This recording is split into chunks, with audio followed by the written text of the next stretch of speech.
થવું જોઈએ અને એમાં અત્યારે વ્યભિચારની જે પ્રવૃત્તિ વધી છે જો આવા સત્સંગના યોગમાં હોવા છતાં ઇન્દ્રિયો પણ ખેંચાઈ જતા હોય તો જ્યાં સત્સંગની વાત જ નથી, જ્યાં વિષયનો ખંડ જ નથી, ત્યાં હું આવે છે એ તમે વિચાર એટલું બધું કળિયુગમાં અને અધર્મમાં યોગ પાડીને રતિના પતિનું બળ વધી ગયું છે ને તે નો આ સત્સંગ પૂરું થઈ ગયું.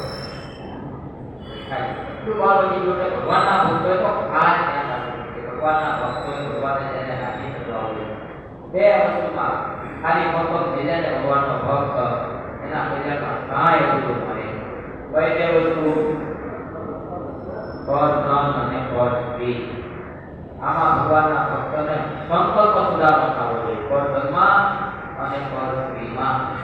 જોકે પરિણય એમાં વાસના કાઢવાની છે પણ પ્રથમ તો પહેલા ભાઈનો પેટ કરે ઘણા કરે ભાઈનો ખાવા ચાલુ રાખે ઘરનું પેટ કરે તો કાંઈ ખાવા ચાલુ કરે એટલે ખાવાની વાત કરતો આ બીજાની વાત પોતાની સ્ત્રીને વિશે પ્રત્યેનું જીવ લે કાંઈ બીજા ખાવા લાગે એનો કોઈ મતલબ ખરો?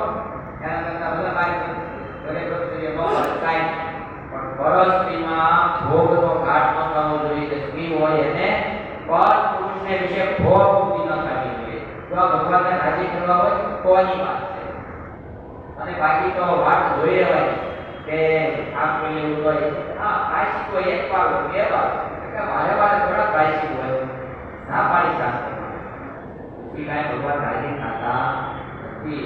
માટે ભગવાનના ભક્તે ખાસ ધ્યાન રાખવું. બીજું એટલું કમાઈ આપણે એક કોઈને ક્યારેક પાળવાનું બધું આજ્ઞા છે પણ આ બે બાબતો પહેલા હોવી જોઈએ. આ ન હોય બીજું બધું હોય તો કાંઈ કામનું નથી.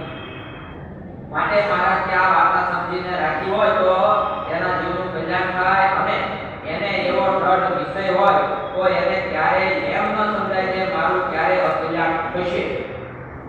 અને આવો યોગ રહેવો બહુ દુર્લભ છે. આવી રીતે દેહને વળગવું તે પણ દુર્લભ છે. કેમ છે?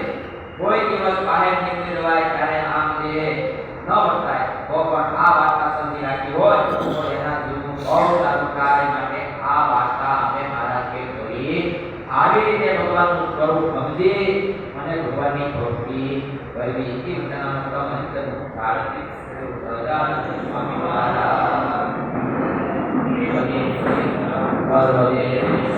ભક્તિ ધર્માત્મજમ વાસુદેવ હરિ માધવ કેશવ